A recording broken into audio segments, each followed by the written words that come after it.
السلام علیکم ستړي مسئ جوړ په خیر.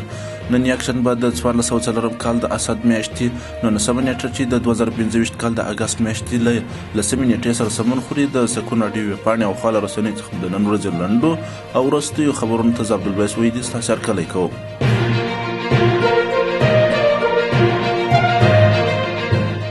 غزني کې د وړیو تولیدي کارخونې فعالیت پیل کړی دی. په غزني ولایت کې د 2.5 میلیون امریکایي ډالرو په لګښت د غنمو د وړو کولو یوه معیاري کارخونه پرانیستل شوې ده.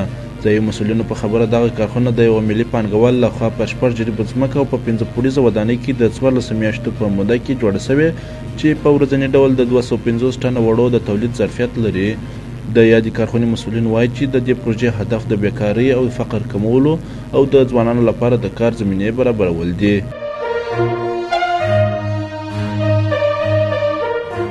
خوست کې وروستیو سیلابونو لسګونه کورونه زیانمن کړي دي. د خوست ولایت ځایي چارواکي وایي چې د څو ورځو پرلهپسې بارانونو او سیلابونو له امله په دغه ولایت کې د 80 کورونه زیانمنېدو ترڅنګ 2 کسان هم مړه شوي دي. د مسؤلینو په خبره په خوست کې د سروې پایلې ښیي چې 15 کورونه په بشپړه او 15 کورونه په جزئي ډول زیانمن شوي دي. دغه راز کرنیزې ځمکې، باغونه او سولري سیستمونه هم تخریب شوي دي.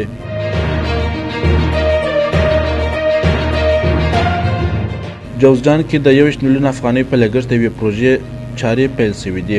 د جوزجان د عامې روغتیا ریاست مسؤلینو خبر ورکړی دی چې په دغه ولایت کې د 21 میلیون افغانۍ په لګښت د واکسین او تحویل خونې امنیت لپاره د نوې ودانۍ د جوړېدو چارې پیل شوي دي. د یاد ریاست مسؤلین وایي چې د واکسین امنیت ودانۍ به په 2 پوړونو کې د 13 میلیون افغانۍ په لګښت جوړه شي او چارې به په 11 میاشتو کې بشپړې او ګټې اخیستنې ته وسپارل شي.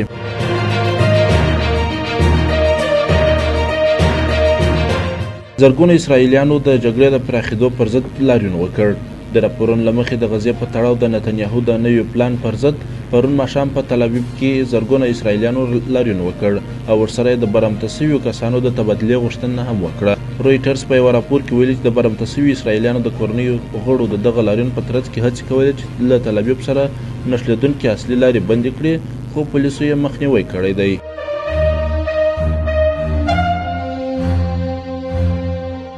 هند په 13 مې میاشتې کې د پاکستان 15 جټ الوتکې مو ویشتلې دي. د هند هوایي ځواک مشر ای پی سینګ وایي د روان کال په مې میاشت کې له پاکستان سره د نښتې پر مهال د پاکستان 6 الوتکې ویشتلې دي چې 15 جنگي جټ او یوه لویه الوتکه وه. نوموړي زیاته کړې دغه عملیات چې سندور نوم یې درلود د پاکستان د هوایي ځواک لپاره ستر زیان بلل کېږي. د سینګ په وینا د پاکستان پر هوایي اډو د بریدونو پر مهال زیانونه اوښتي او دا بریدونه د هند او روسیې په ګډو جوړو شوو توغندیو ترسره شوي دي.